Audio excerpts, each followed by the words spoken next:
शिवोहम।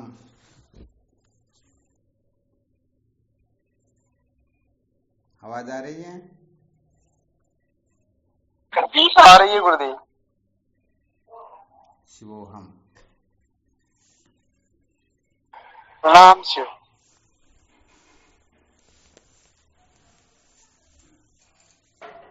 क्या विषय चल रहा था अपना? संसार को बनाए रखकर कभी भी सत्य का साक्षात्कार नहीं किया जा सकता। क्या बात है, बहुत अच्छा।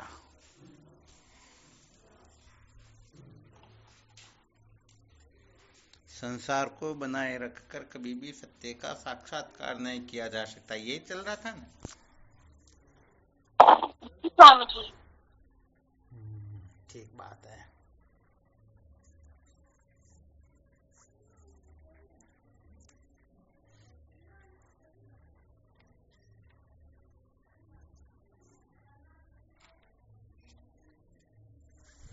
क्या सुना रहे थे इसके अंतर्गत?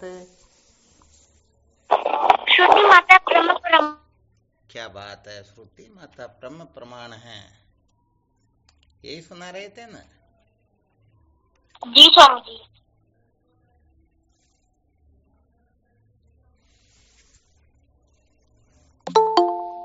कल क्या सुनाया था इसके अंतर्गत?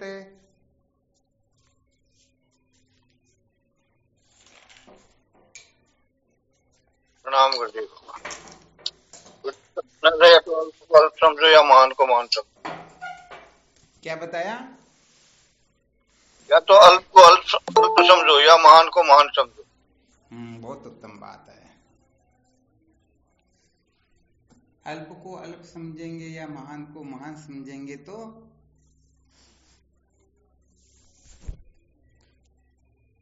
तत्व जिज्ञासा भी जागृत हो जाएगी अथवा संसार से वैराग्य हो जाएगा, अल्प से।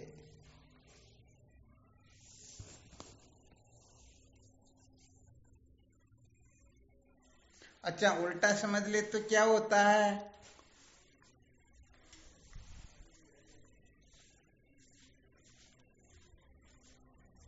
गुरुदेव, अल्प को अल्प महान को महान समझे तब तो तत्व जिज्ञासा जागृत हो सकती है, परंतु अल्प को महान और महान को अल्प समझ लें, इसका क्या परिणाम होगा? तो पता नहीं होगा गुरुदेव। स्वामी जी के चरणों में साष्टांग प्रणाम। हाँ शिवोहम।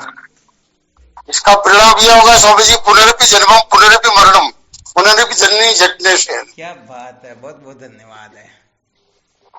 अर्थात जो अल्प को महान समझ लेता है तो फिर उनको कभी भी वैराग्य हो सकता ही नहीं, और महान को अल्प समझ ले तो कभी भी तत्व जिज्ञासा जागृत हो सकती ही नहीं। और बिना तत्व जिज्ञासा के, बताया था ना, तत्व जिज्ञासे एन भूयो न दुखम, बिना तत्व जिज्ञासा के किसी के भी दुखों का अंत होता ही नहीं।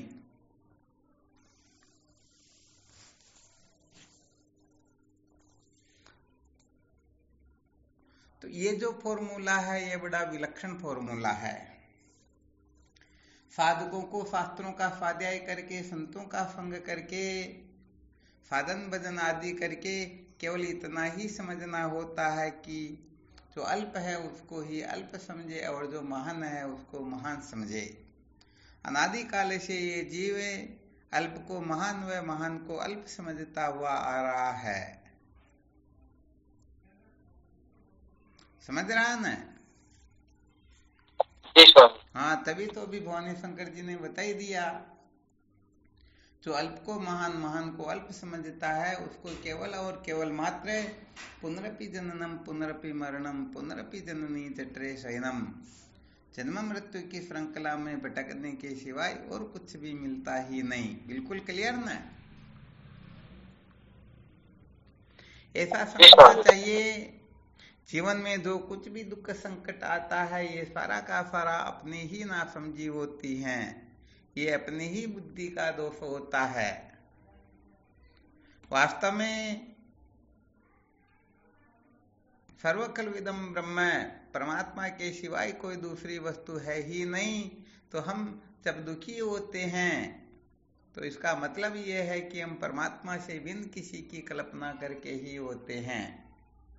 तो जैसे रस्सी में सर्प होता ही नहीं, फिर भी हम सर्प समझ करके डरते हैं, तो ये अपनी समझ का ही तो दोष है, अपनी नासमझी ही तो है।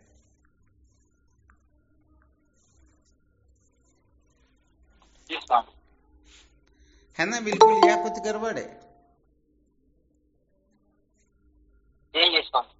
हाँ बिल्कुल यही होता है, इसके सिवाय और क्या हो सकता है।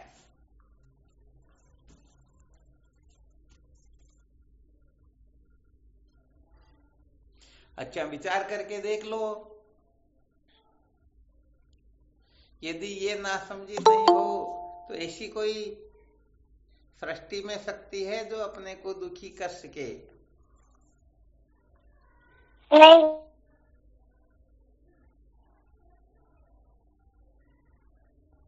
तो जैसे रस्सी में सर्प नहीं होता है, उसी प्रकार से जगत नाम की कोई वस्तु होती ही नहीं, फिर भी हम जगत के बारे में अनेक प्रकार की कल्पनाएं करके सुखी दुखी होते हैं या नहीं होते हैं? हाँ, तो यहाँ पर समझ लेना चाहिए, जो जितना जगत को महत्व देता है वह उतना ही दुखी होगा, और जो जितना जगत को कम महत्व देगा वह उतने ही अनुपात से सुखी दुखी हो जाएगा। तो जागने से लेकर के सोने तक, जन्म से लेकर के मृत्यु तक हमें जितना भी कष्ट दुख संकट प्राप्त होता है, इसके मूल में अपनी ही नासमझी होती है। हाँ, ये बड़ा विलक्षण सूत्र, सदा सर्वदा इसका अच्छी तरह से मंथन करते रहना चाहिए। रामचरितमानस में आता ना वर्णन, को न कहूं सुख दुख कर दाता, निज कृत कर्म भोगे सब भ्राता। कोई किसी को सुख अथवा दुख नहीं दे सकता, अपने ही, हाँ ऐसा समझो, अपने ही नासमझी से दुखी होते हैं और समझदारी से दुख मिट जाता है। तो यहाँ इतना ही संकेत करना चाहते हैं कि जितना भी दुख होता है, ये सारा का सारा दुख नासमझी से अर्थात अविद्यक है। अविद्या से समस्त कष्ट दुख संकट की अनुभूति होती है, और जब अविद्या की निवृत्ति हो जाती है तो ये कुछ रहता ही नहीं। हम अधिकतर शिकायतें करते हैं ना, मेरे को वह दुखी करता है, वह दुखी करता है, वह दुखी करता है। वास्तव में ये बहुत बड़ी नासमझी होती है। और वैसे देखा जाए तो किसी को भी संसार में क्यों न पूछ लिया जाए, वो एक तरह से लाइन ही लगा देंगे कि भाई हमको तो वो बड़े दुख देते हैं, कष्ट देते हैं, तकलीफ देते हैं। किसी से भी पूछ करके देखा जाए, पिता से पूछो चाहे पुत्र से, भाई से पूछो चाहे बहन से, पति से पूछो या पत्नी से, स्वामी से पूछो या सेवक से, गुरु से पूछो या शिष्य से, ज्यादातर यही गड़बड़ घोटाला होता ना। हाँ, यहाँ पर जो गुरु शिष्य का नाम लिया, वो कलियुगी गुरु और कलियुगी शिष्य का ध्यान रखना। सत्य शिष्य और सदगुरुओं का नहीं है, क्योंकि उनसे तो स्वप्न में भी दुख नहीं होता है।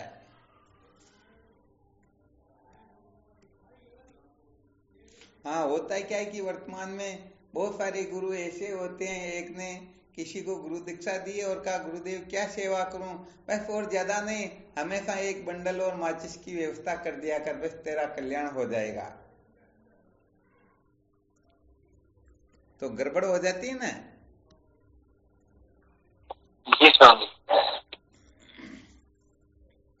तो सचमुच में ठीक तरह से, अच्छी तरह से अंतर्मुख होकर के मंथन करके देखना चाहिए कि वास्तव में अपने को जो दुख प्राप्त हो रहा है ये सचमुच में दुख है या नहीं। हम इससे दुखी हो रहे हैं तो समझदारी से हो रहे हैं या नासमझी से। अरे रज्जु में किसी को सर्प की भ्रांति हुई और उसे वो डर रहे हैं, कंपायमान हो रहे हैं, मरे जैसी हालत हो रही, तो ऋषि ने उसका कुछ बिगाड़ा क्या? हाँ, वो तो अपनी नासमझी से रस्सी को सर्प समझ बैठा है, वरना सचमुच में घबराने की, दुखी होने की, चिंता करने की आवश्यकता कहाँ पर है। तो ऐसे ही अद्वितीय आत्म तत्व के सिवाय, परमात्मा के सिवाय नैना नास्ति किंचन, और कोई दूसरी वस्तु है ही नहीं, परंतु हम उसी परमात्मा में नानात्व देखते हैं। क्या देखते हैं? नानात्व। हाँ, नानात्व देखते हैं, अनेकत्व देखते हैं। तो ये अनेकत्व की जो भ्रांति होती है, सचमुच में यही अपने को दुखी करती है। देखो, यहाँ प्रसंगवश थोड़ा संकेत कर देते हैं। अपना जो विषय चल रहा है, जगत को बनाए रखकर कभी भी, संसार को बनाए रखकर कभी भी सत्य का साक्षात्कार किया जा सकता है क्या? नहीं किया जा सकता। तो यहाँ थोड़ा संकेत कर देते हैं, यदि कोई 100% संसार को बनाए रखने का आग्रह रखता है तो समझ लेना चाहिए वह सत्संगी या साधक 1% भी नहीं है। और यदि 90% संसार को बनाए रखने का आग्रह रखता है तो समझ लेना चाहिए वह कितने % सत्संगी हुआ? 10%। 10% साधक हुआ। तो यहाँ पर समझना इतना ही है कि हम साधक सत्संगी सत्य के साक्षात्कार या बोधवान है या नहीं,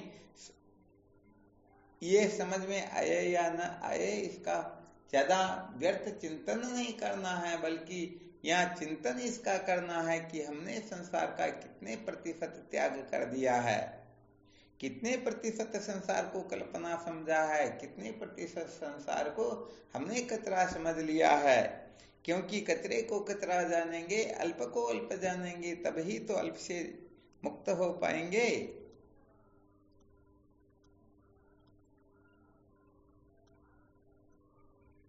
अच्छा बताओ, ये संसार कहाँ तक है, कहाँ तक फैला हुआ है? फिर विचार करके देखते कि हम कितना महत्व देते हैं संसार को।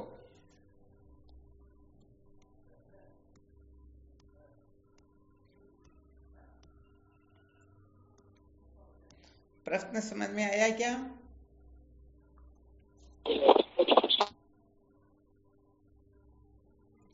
जैसे दृष्टांत के रूप में समझ सकते हैं,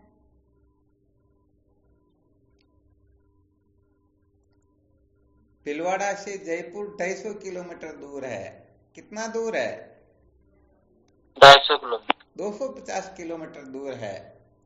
तो यदि कोई जयपुर में है तो भीलवाड़ा से कितना दूर हुआ? 250 किलोमीटर। परंतु यह प्रश्न कर लिया जाए कि वह जयपुर से कितना दूर है, तो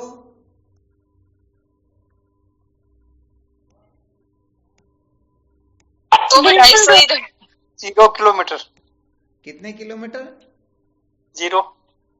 अरे वाह, कौन बोले थे? हीरालाल जी बोल रहे क्या? जय गुरुदेव। अरे अभी किसी ने 250 किलोमीटर की भी तो कहा था, किसने कहा? जयपुर से भीलवाड़ा और भीलवाड़ा से जयपुर, ऐसा ही पूछा ना शायद आपने, मुझे ऐसा ही समझ आया। हाँ, ऐसा पूछा था कि पहुंचने का तात्पर्य था भीलवाड़ा से जयपुर 250 किलोमीटर दूर है। अब यदि कोई जयपुर में बैठा हुआ है तो जयपुर में बैठे होने के कारण भीलवाड़ा से वह 250 किलोमीटर दूर हो गया, परंतु जयपुर से कितना दूर है? फिर तो कुछ नहीं है, वो तो वही है। हाँ, जयपुर में ही तो है। और यदि कोई भीलवाड़ा के अंतर्गत है तो बताओ जयपुर कितना दूर हुआ? 250। और भीलवाड़ा कितना दूर हुआ? वो वहीं पर ही है, इसलिए बिल्कुल भी दूर। बिल्कुल भी दूर नहीं, भीलवाड़ा के अंतर्गत ही तो है। तो देखो, समझो वह भीलवाड़ा से निकलता है तो विजयनगर होकर के, अजमेर होकर के, किशनगढ़ होकर के, फुलेरा होकर के फिर जयपुर पहुंचता है। तो यदि जयपुर पहुंच गया तो समझो वह बहुत दूर हो गया, परंतु अजमेर पहुंचा तो जयपुर जितना दूर थोड़े हुआ। नहीं हुआ स्वामी। विजयनगर है तो फिर अजमेर जितना भी दूर थोड़ी है। जी स्वामी जी नहीं। हाँ, यहाँ पर थोड़ा ये संकेत करने का तात्पर्य होता है, बुद्धि भी संसार है, मन भी संसार है, इंद्रियां भी संसार है, प्राण आदि भी संसार है, शरीर भी संसार है, शरीर के संबंधी आदि भी संसार है। ध्यान देना अच्छी तरह से। अच्छा, एक तो कोई केवल मात्र बुद्धि को ही महत्व दे, तो बुद्धि को महत्व देने का मतलब बुद्धि के सिवाय यदि किसी को भी महत्व नहीं देता है तो आत्मा से वो कितना दूर हुआ। अच्छा, कोई मन को महत्व देता है तो वह कितना दूर हुआ, कोई प्राण को महत्व देता है तो वह कितना दूर हुआ, कोई शरीर को महत्व देता है तो वह कितना दूर हुआ। हाँ, थोड़ा समझने की चेष्टा करना। जी स्वामी जी। तो संसार कहाँ तक, ये पूछने का तात्पर्य हमारे जो संबंधी होते हैं उनके संबंधी के जो संबंधी, वहां तक भी हम कुछ न कुछ कल्पना करते रहते हैं ना। जी स्वामी। तो यदि संबंधियों के संबंधी को बहुत अधिक महत्व दे रहे हैं तो हम पूर्ण रूप से संसारी है, पूर्ण रूप से संसार में रचे पचे हैं। क्योंकि आत्म तत्व के सबसे नजदीक बुद्धि है, बुद्धि के नजदीक मन है, मन के नजदीक प्राण है, प्राण के नजदीक इंद्रियां, इंद्रियों के नजदीक शरीर, शरीर के नजदीक अपने संबंधी, फिर संबंधियों के नजदीक संबंधियों के संबंधी, और उनके नजदीक संबंधियों के संबंधियों के संबंधी। बिल्कुल क्लियर ना? जी स्वामी। तो यहाँ पर अपने को मंथन ये करना है कि हम कितने प्रतिशत संसार का त्याग कर चुके, अर्थात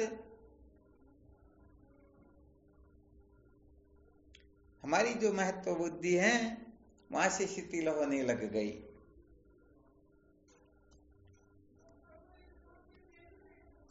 हम पूर्ण रूप से संसारी हैं या 75% संसारी है, 50% है, 25% है, कितने परसेंट, इसका अवलोकन हो सकता है ना?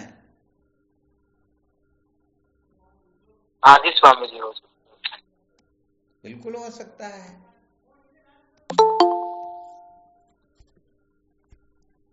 इससे पता चल जाता है कि हम सचमुच में सत्य के साक्षात्कार की ओर जा रहे हैं अथवा संसार की ओर जा रहे हैं। तो यहाँ से आत्मा से संसार की ओर जो यात्रा होती है, प्रवृत्ति होती है, इसी को पतन कहते हैं। और संसार से ऊपर उठते हुए आत्म तत्व की ओर प्रस्थान करना जो होता है उसी को उत्थान कहते हैं। तो जीवन में सदा सर्वदा इसका चिंतन मनन करते रहना चाहिए कि हम सचमुच में उत्थान की ओर जा रहे हैं अथवा पतन की ओर जा रहे हैं।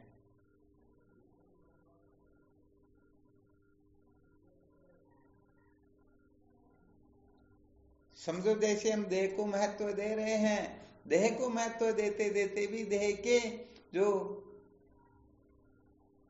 काम आने वाले या जिनको हम कुछ भी कह सकते हैं उनको महत्व दें, अथवा देह से भी जो अंतर्मुख करने वाली वृत्ति, अथवा समझो हम इंद्रियों को महत्व दें, क्योंकि इंद्रियों के बिना तो शरीर का संचालन भी नहीं होता है। तो एक तो संबंधियों को महत्व दे और एक इंद्रियों को महत्व दे, तो अंतर्मुक्ता बहिर्मुक्ता का पता चल जाएगा ना? जी स्वामी।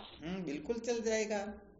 तो यहाँ संकेत ये करना चाहते हैं कि पंचकोश जो होते हैं, अन्नमय कोश, प्राणमय कोश, मनोमय कोश, विज्ञानमय कोश और आनंदमय कोश, तो ये आनंदमय कोश आत्मा के सबसे नजदीक है। तो यदि कोई आनंदमय कोश में स्थित है तो समझो अन्न, प्राण, मन और विज्ञान, ये 4 कोश जो है वो शिथिल हो गए, शांत हो गए, वहां से वो ऊपर उठ गया है। और यदि कोई विज्ञानमय कोश में अटका हुआ है, विज्ञानमय कोश तक उनकी स्थिति है, तो अन्न, प्राण, मन 3 से तो ऊपर उठा हुआ न, परंतु किसी की अन्नमय कोश में ही स्थिति है, तो समझ लेना चाहिए उनकी फिर पांचों कोषों में पूर्ण रूप से आसक्ति, अमता, ममता, सत्यत्व, प्रियत्व, रमणीत्व बुद्धि बैठी हुई है। बिल्कुल क्लियर न? हाँ, ऐसा समझो जो अन्नमय कोष में अमता, ममता, आसक्ति करके पूर्ण रूप से बैठा हुआ है तो समझ लेना चाहिए वो 5 कोष में पूर्ण रूप से डूबा हुआ है। और यदि कोई प्राणमय कोष में स्थित है तो कितने कोष में अटका हुआ है वो? 4 कोष। 4 कोष में अटका हुआ है। यदि मनोमय कोष में स्थित है तो 3 में। विज्ञानमय में अटका हुआ है तो 2 कोष। आनंदमय में अटका हुआ है तो 1 कोष। क्या बात है, 1 कोष। और आत्म तत्व का साक्षात्कार हो गया तो फिर तो स्वामी जी आनंद ही आनंद। क्या बात है, फिर तो आनंद का। वो क्या कहते थे माणक बाबा? अतरो अतरो तो ही मैं रानी, कैसे कहते थे? पानी में डूबते जाते और कहते थे, और जब पूरे डूब जाते तो फिर बोलना भी बंद हो जाता। हाँ, फिर बंद हो जाता था। वही इस जगह पर हम बहिर्मुख हो रहे हैं या अंतर्मुख हो रहे हैं, इसकी स्थिति का आकलन अपने को सदा सर्वदा करते रहना चाहिए। हमारी अमता ममता जो है पंचकोश में पूर्ण रूप से है, अथवा 4 में है, 3 में है, 2 में है, 1 में है, अथवा 1 में भी नहीं है। यदि 5 कोष में से 1 में भी नहीं है तो वह ब्रह्म विचार को ज्यों का त्यों अनुभव कर लेगा, ज्यों का त्यों उसे बोध हो जाएगा। और यदि पंचकोश से वैराग्य नहीं है, पंचकोश की असलियत को नहीं जानते हैं, पंचकोश में से किसी को भी आत्मा समझकर बैठे हुए हैं, तो भले ही उसे ब्रह्म ज्ञान तो हो जाएगा, परंतु अंत में जिस कोष में उसकी स्थिति होगी उसी कोष को वह सजाने संवारने में लग जाएगा। यही होगा ना? जी स्वामी जी। हाँ, ये तो बिल्कुल पक्का है। जैसे कोई भी क्यों नहीं हो, कहीं पर गए हुए हो और वहां पर चाहे प्रसाद मिले तो कोई ऐसी विशेष खाने की वस्तु मिले तो पूरी खा पाएगा क्या?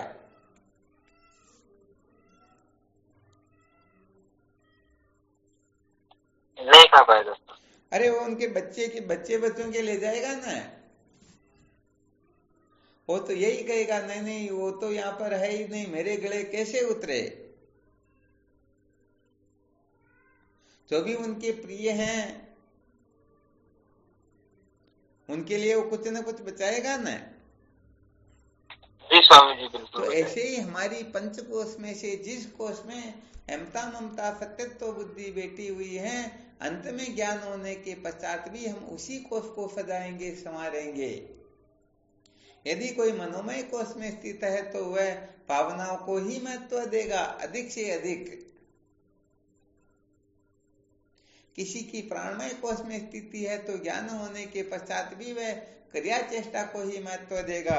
किसी की अन्नमय कोष में स्थिति है तो भले ही उनको ज्ञान हो जाए, परंतु वह शरीर को शरीर के नाते रिश्ते को ही पूर्ण रूप से निभाने के लिए, इनको बनाए रखने के लिए, इनको किसी भी प्रकार की नाराजगी न हो जाए, इस प्रकार का वो सदा सर्वदा ध्यान रखेगा। यही होता है ना?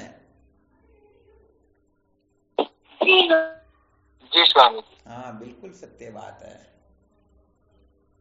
तो यहाँ पर संसार को बनाए रखकर सत्य का साक्षात्कार नहीं किया जा सकता। तो यहाँ पर संसार जो है इन पंचकोशों को ही कहते हैं। 3 शरीर का नाम ही संसार है, 3 अवस्थाओं को ही संसार कहते हैं। तो इनमें से यदि हम किसी में भी आग्रह करके बैठे हुए हैं, नहीं नहीं ये बना रहना चाहिए, ये बिगड़े ही नहीं, जैसे कोई सोच लो ये निश्चय कर ले कि ये सुसुप्ति अवस्था जो है सदा सर्वदा बनी रहे, जागृत अवस्था आए ही नहीं, तो बताओ गड़बड़ हो जाएगी ना?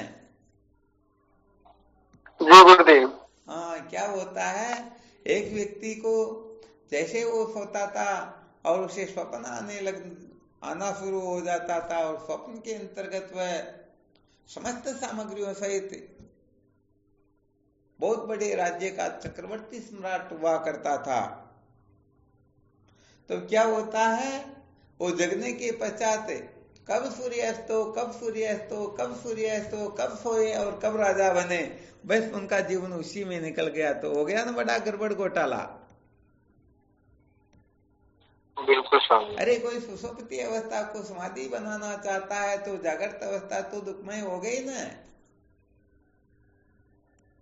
फिर वह सुषुप्ति को भी थोड़े चाहेगा, क्योंकि बस वो तो समस्त अंगों सहित जो राजा का वैभव होता है, ऐश्वर्य होता है, उसी को तो देखना चाहता है, उसी को तो भोगना चाहता है। तो बताओ, कोई एक अवस्था में बंद करके रह सकता है क्या? कभी नहीं रह सकता गुरुदेव। अरे कभी नहीं रह सकता। तो ये हमारी जो जागृत स्वप्न सुषुप्ति अवस्थाएं, ये भी जीव मात्र को उपदेश करने के लिए हैं, विवेक जागृत करवाने के लिए कि एक अवस्था में कोई रह सकता ही नहीं। तो फिर क्यों आग्रह करते हैं कि ये संसार बना ही रहे?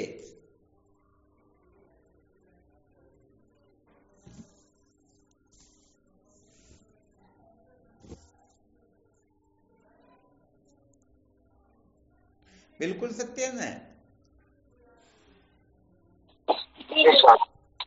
तो यहाँ पर कुल मिलाकर के यहाँ संसार से तात्पर्य ही समझ लेना चाहिए। इसमें जो रस बुद्धि है, इसमें जो सत्यत्व बुद्धि है, सत्यत्व प्रियत्व रमणीयत्व बुद्धि को ही संसार कहते हैं। तो हम आत्म तत्व का विचार न करके संसार के अंतर्गत अनेक प्रकार की कल्पना करके आग्रह करके हम ऐसा करेंगे तो सुखी हो जाएंगे, वैसा करेंगे तो सुखी हो जाएंगे, ये ठीक है, ये ठीक नहीं है, ये जीव बेचारा जीवन भर ऐसी कल्पना करता रहता है। और सत्य बात कहें तो ये जहाँ पर है, जैसे है, जिस अवस्था में है, ये हर हाल में जीवन मुक्त है, हर हाल में ये आनंद स्वरूप है, दुख इसको स्पर्श भी नहीं कर सकता, फिर भी ये बेचारा 24 घंटे कल्पना करता रहता है। वो जैसे कहते हैं ना कि किसकी कल्पना करने से डोर नहीं मरते हैं, ये मर जाए तो फिर हम तो महीने 2 महीने तो आराम से मौज मस्ती से अपना काम चलाएंगे। तो ऐसे कल्पना करने से वो डोर मर जाएगा क्या? नहीं मरेगा।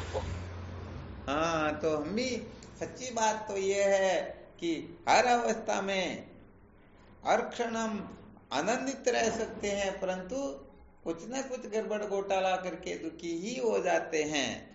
दुखी होने के लिए बहुत कुछ करना होता है, सुखी होने के लिए कुछ भी नहीं करना होता है।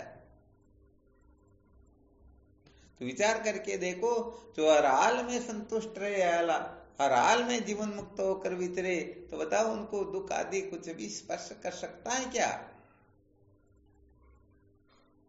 कभी नहीं कर सकता, कभी नहीं कर सकता है। तो हर हाल में हम सुखी रहे, आनंदित रहे, दुख अपने को स्पर्श भी नहीं कर सके, बस इसी के लिए ब्रह्म विद्या होती है, इसी के लिए आत्मविचार होता है, इसी के लिए तत्व ज्ञान होता है, इसी के लिए परमार्थ तत्व का साक्षात्कार करना होता है। क्योंकि जो जग जाता है तो उसको फिर कभी किसी भी प्रकार का दुख स्पर्श कर सकता ही नहीं। और स्वप्न में तो अनेक प्रकार के दुख संकटों से घिरा हुआ था और बार बार रो रहा, चिल्ला रहा था, परंतु जगने के पश्चात कुछ भी गड़बड़ हो सकती है क्या? हाँ, बिल्कुल नहीं हो सकती है। तो वेदांत केवल और केवल मात्र इस सोए हुए जीव को जगाता है और कुछ करवाता है ही नहीं। किसमें सोए हुए हैं हम? मोह निशा सब सोनारे। क्या बात है, देखे सपना ने, अरे यही तो हो रहा है ना। तो कुल मिलाकर के जब हम एक देह को मैं मेरा समझ लेते हैं तो संसार में जितने भी देह ये सारे के सारे शत्रु मित्र हो जाते हैं। जब हम एक इंद्रिय को, एक मन को, एक बुद्धि को यदि हम महत्व दे देते हैं, सत्य प्रिय समझ लेते हैं, अपना समझ लेते हैं, तो बहुत बड़ा झगड़ा झमेला खड़ा हो जाता है। होता या नहीं होता? अरे निश्चय करो, जैसे किसी ने समझा, निश्चय किया मैं सच्चिदानंद अद्वितीय ब्रह्म हूँ, तो अस्थि भांति प्रिय रूप आत्मा वो मैं हूँ। तो बताओ ये आत्मा तत्व तो समस्त शरीरों में जगमगा रहा ना। फिर या तो सभी शरीर उनके होने चाहिए, तो कोई भी शरीर उनका नहीं होना चाहिए। बताओ राग द्वेष झगड़ा झमेला रहा कहाँ? सत्ता रही क्या दुख द्वंद की? नहीं रही ना। तो वैसे ये ना समझी से ही सारा का सारा दुख होता है। समझदारी से समस्त दुखों की निवृत्ति हो जाती है।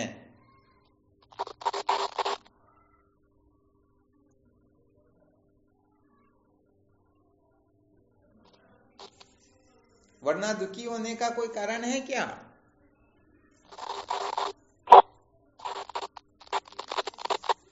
नहीं है स्वामी जी। हाँ, बिल्कुल भी नहीं है। इसलिए यदि अपने को नहीं हमें तो दुखी ही होना है, तो फिर संसार को बनाए रखने का आग्रह करते रहो। और यदि हमें सचमुच में दुखों से मुक्त होना है, तो संसार को बनाए रखने के आग्रह को ब्रह्म विद्या के द्वारा भस्मीभूत कर दो। सचमुच में दुख की सत्ता ही नहीं रहेगी। हम सदा सर्वदा हर अवस्था में, हर हाल में अलमस्त रहेंगे। मेरा तेरा तो दीवार बनी होती तभी तक तो होता है, और दीवार टूट गई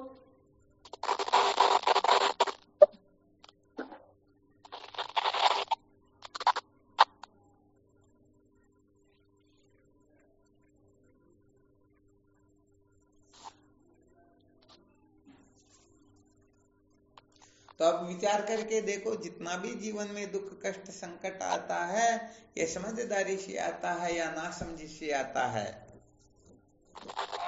ना समझी से। हाँ, बिल्कुल ना समझी से ही तो है।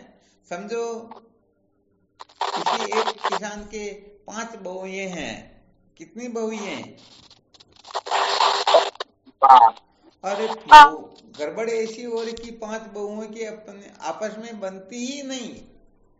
तो जब खेत पर जाते काम काज करते हैं ना, समझो जैसे खुदाई का काम करें, तो एक बहू तो उस कोने में खोदेगी, दूसरी बहू उस कोने में खोदेगी, तीसरी बहू उस कोने में, और चौथी बहू चौथे कोने में खोदेगी। अब 5वीं बहू जो है वो बीच में से जाकर के खोदना शुरू करती है। तो 5 के आपस में बिल्कुल बनती क्या? नहीं बनती। अब वो किसान दुखी हो कि अरे ये गड़बड़ घोटाला कैसे हो, इनके तो आपस में बनती ही नहीं। तो ऐसा क्यों सोचे? अरे बनती या नहीं बनती उसको एक तरफ रखो, ये काम जो कर रहे हैं, खेत जो खुद रहा वो तो उनका ही खुद रहा ना, चाहे कहीं से भी खोदो।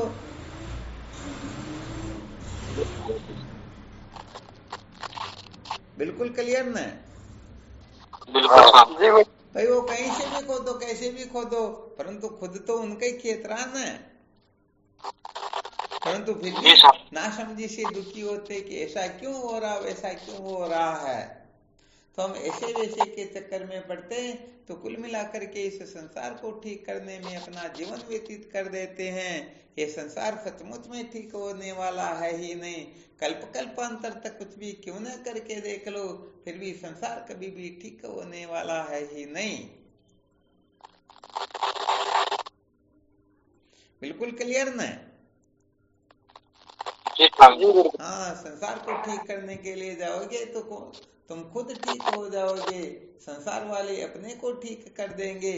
हम सचमुच में संसार को ठीक कर सकते ही नहीं, क्योंकि सत्य तो यह है कि संसार नाम की कोई वस्तु होती ही नहीं। हम ही इस संसार को महत्व दे करके सुखी दुखी होते हैं। इसलिए आत्म सुधार संसार की सबसे बड़ी सेवा होती है। आत्म तत्व का साक्षात्कार हो गया तो समझो हाँ, अनंत कोटि ब्रह्मांड को तुमने पता नहीं क्या क्या करके उनकी सेवा पूजा प्रतिष्ठा पता नहीं क्या का क्या कर लिया। और यदि आत्म तत्व का बोध नहीं होता है तो थोड़ा बहुत करके भी अंत में रोने पछताने की सिवाय कुछ भी प्राप्त नहीं कर सकते हैं। इसलिए संसार को जो बनाए रखने का आग्रह है, यह आग्रह ही हमें अनादिकाल से जन्म मृत्यु की श्रृंखला में भटका रहा है। अतः संसार को बनाए रखने का आग्रह दिमाग से निकाल देना चाहिए और केवल मात्र आत्म तत्व की चिंतन को ही महत्व देना चाहिए। ऐसा समझना चाहिए जो कुछ भी हो रहा है प्रकृति के राज्य में, उसी को अपना शस्त्र बना ले, उसी को साधना बना ले, उसी को सत्य के साक्षात्कार की सीढ़ी बना ले। ऐसी कला किसी में आ जाए तो सचमुच में उनका जीवन धन्य हो जाता है। परंतु हम तो रोते हैं, हमारा उन्होंने अपमान कर दिया, तिरस्कार कर दिया, ऐसा वैसा कर दिया। अरे ऐसा यदि नहीं होगा तो तुमको संसार से कभी वैराग्य होगा ही नहीं। समझदारी की आवश्यकता है या नहीं? अब हम तो गुरुदेव समझदारी ऐसा कहे वैसा कहे इसके चक्कर में पड़े रह करके बहुत गड़बड़ घोटाला कर देते हैं।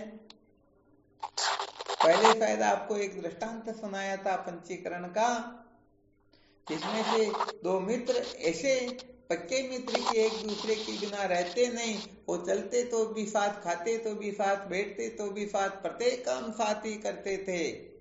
परंतु उन दोनों में से एक तो घोड़े पर बैठने का शौकीन था और एक कहीं पर भी क्यों न बैठे वो गधे तकिए का शौकीन था। तो जब चलते थे तो घोड़े वाला घोड़े पर बैठ करके चलता था और गधे तकिए को वो अपने साथ ही रखा करता था। जहां पर भी बैठना हो वो आराम से ठाट बाट से आसन लगा करके फिर बैठा करता था। तो जब रास्ते में चल रहे होते उस समय घोड़े वाले को सेठ कहते थे और जो गधे तकिए साथ लेकर के चल रहा उसको लोग नौकर कहा करते थे। और जब घर पर पहुंच जाते, लक्ष्य पर पहुंच जाते, जहाँ जाना होता वहां पहुंच जाते, उस समय घोड़ा वाला घोड़े को बांधने के लिए जाता था और गधे तकिए वाला वहां गधा तकिया लगा करके सेठ की तरह आराम से बैठ जाता था। तो सब लोग कहते भाई ये उनका नौकर है, ये घोड़े को बांधने के लिए गया और ये सेठ जी हैं। तो देखो रास्ते में उनको सेठ जी और उनको नौकर कहते थे और घर पर पहुंचने के बाद में उनको सेठ और उनको नौकर कहते थे। तो ये संसार की दृष्टि थी। इन संसारियों की दृष्टि से उन दोनों को कुछ भी फर्क नहीं पड़ता था, क्योंकि वो अपनी महिमा में स्थित थे। उनको संसार क्या कहता क्या नहीं कहता परवाह ही नहीं थी। और यदि परवाह कर लेते तो उनकी मित्रता चलती क्या? हाँ, बिल्कुल भी नहीं चलती। उनको तो बहुत जल्दी घर पर बैठना पड़ता। तो कुल मिलाकर के संसार क्या कह रहा है इसको लेकर दिमाग खराब करने की आवश्यकता नहीं है। सचमुच में जीवन का सार क्या है, क्या करना क्या नहीं करना, इस रहस्य को बहुत अच्छी तरह से समझ करके अपने जीवन को तत्क्षण उसी प्रकार का बनाने की चेष्टा करनी चाहिए। तो सत्य कह देते हैं न तो संसार में परिवर्तन करना होता है न परमात्मा में परिवर्तन करना होता है। परिवर्तन केवल और केवल मात्र अपनी बुद्धि में करना होता है, क्योंकि प्रज्ञापराध एवं दुःखम इति यतः। जीवन में जो कुछ भी दुख संकट आता है वास्तव में ये अपनी प्रज्ञा का, अपनी बुद्धि का दोष होता है। नासमझी से ही समस्त दुख होते हैं, समझदारी से सुखों की निवृत्ति हो जाती है। तो वही देखो सारा का सारा प्रज्ञा का अपराध होता है। किसका अपराध होता है? बुद्धि का। तो परिवर्तन बुद्धि के अंतर्गत करना है। यदि संसार में परिवर्तन करना चाहेंगे तो कल्प कल्पांतर तक भी परिवर्तन कर नहीं पाएंगे, और परमात्मा में करना चाहे तो संभव है ही। हाँ, तो परिवर्तन केवल और केवल मात्र अपने संस्कारों में करना है, अपनी बुद्धि में परिवर्तन करना है। हमने अल्प को महान समझ लिया, महान को अल्प समझ लिया, बड़ा गड़बड़ घोटाला हो गया। इसलिए इस नासमझी को दिमाग से निकालो। फिर देखो ऐसी कौन सी वस्तु है जो अपने को दुखी कर सके। ऐसी कोई सत्ता है ही नहीं जो अपने को दुख पहुंचा सके।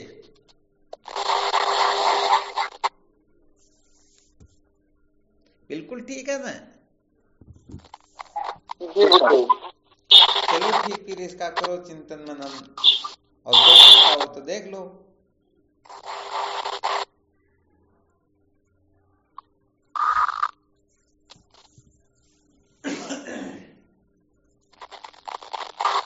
कोई शंका नहीं? गुरुदेव, एक आपने ये बताया था कि आत्मा के निकट बुद्धि है, बुद्धि के निकट मन है, आगे क्या बताया समझ? हाँ, ये पंचकोश का वर्णन किया था। अन्नमय कोश, प्राणमय कोश, मनोमय कोश, विज्ञानमय कोश और आनंदमय कोश। तो आत्मा के सबसे नजदीक आनंदमय कोश है। आनंदमय कोश के नजदीक विज्ञानमय कोश है, परंतु आत्मा से वह दूर हो गया। विज्ञानमय कोश के नजदीक मनोमय कोश है, परंतु आत्मा से और ज्यादा दूर हो गया। ऐसे करते करते फिर प्राणमय कोश और अन्नमय कोश आ जाते हैं। अन्नमय कोश कहते हैं शरीर को। तो आत्मा से यह शरीर बहुत दूर है और बुद्धि आत्मा के सबसे नजदीक है। यदि कोई बुद्धि में गड़बड़ घोटाला किसी का निकलने लग जाए तो समझ लेना चाहिए ये फिर उनके शरीर में, मन में, इंद्रियों में, प्राण में जो गड़बड़ घोटाले वो सारे के सारे निकल गए समझो।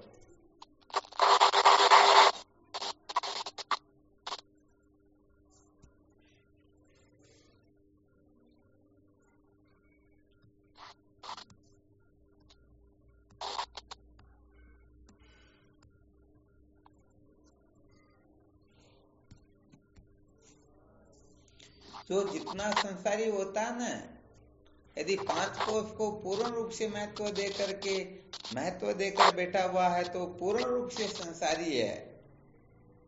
और 5 में से 4 को देकर के बैठा हुआ है तो समझो 80% संसारी है। 3 को महत्व देकर बैठा है तो 60% संसारी है। 2 को देकर बैठा है तो 40% है, और 1 को महत्व देकर बैठा हुआ है तो 20% संसारी है। और पंचकोश में से किसी को महत्व नहीं देता है तो पूर्ण रूप से वो बोधवान है। समझो उनकी दृष्टा स्वरूप में स्थिति हो गई।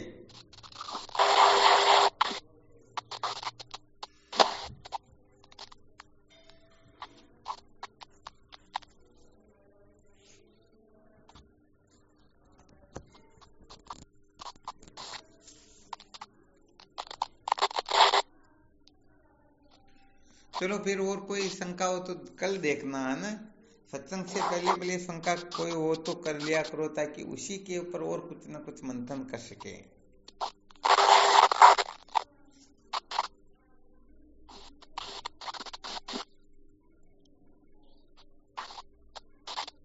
कुल मिलाकर पंचकोश में जो आग्रह है उसी को संसार कहते हैं।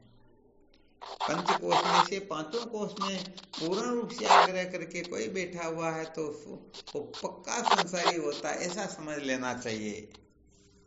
और पंचकोश में से यदि किसी कोश से थोड़ा बहुत उनको वैराग्य होने लगता है तो समझो वह फिर आत्म तत्व की ओर प्रस्थान कर चुका है। और पंचकोश को पूर्ण रूप से महत्व दे करके फिर पंचकोश के साथ में जो कुछ भी है उनको भी महत्व दे रहा है तो समझो वह संसार की ओर ही प्रवृत्त हो रहा है। फिर वह आत्म तत्व को बिल्कुल भी महत्व नहीं दे रहा है। और इन पंचकोश में ममता ममता सत्यत्व बुद्धि होना यही पतन का कारण होता है। इसी को ज्ञान कहते हैं। यही जीवन के सबसे बड़ी नासमझी होती है।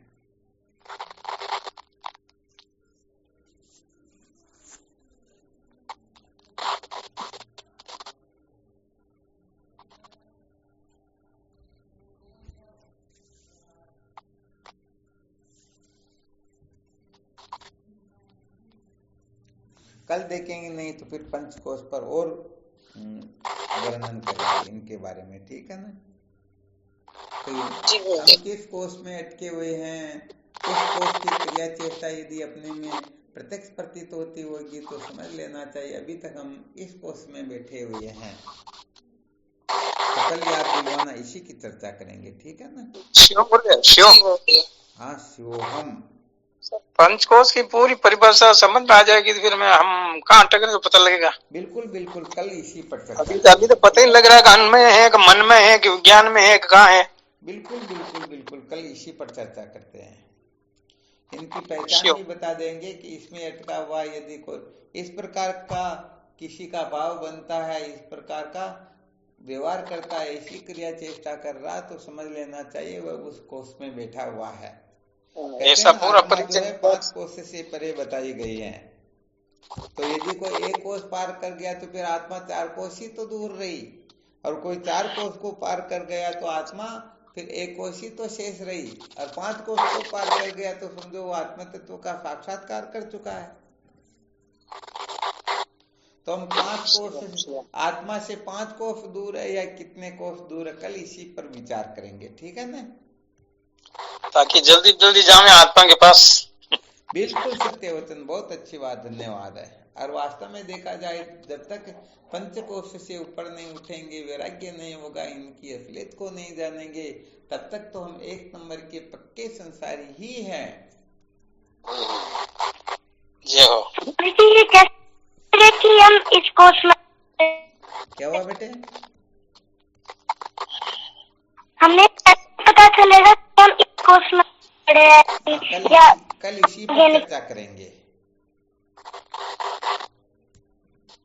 जी स्वामी जी, शिवम स्वामी जी, आपके श्री चरण में कोटि कोटि शिवोहम। शिवम शिवम चरण स्पर्श। शिवोहम।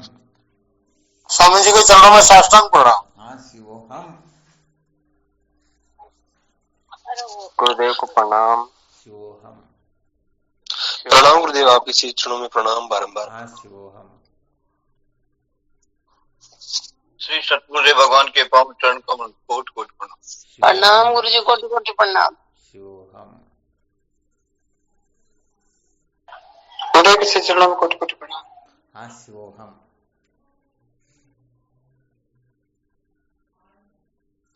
प्रणाम स्वामी जी, शिवोहम। हाँ, शिवोहम। शिवो। प्रणाम गुरुदेव, शिवोहम। हाँ, शिवोहम। प्रणाम गुरुदेव, शिवोहम। शिवोहम। प्रणाम गुरुदेव, आपके श्री चरणों में। हाँ, शिवोहम। शिवोहम।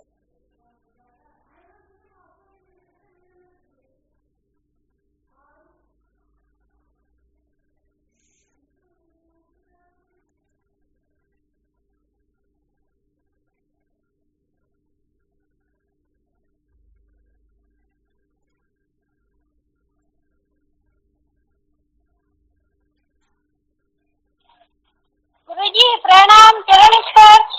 शिवोहम।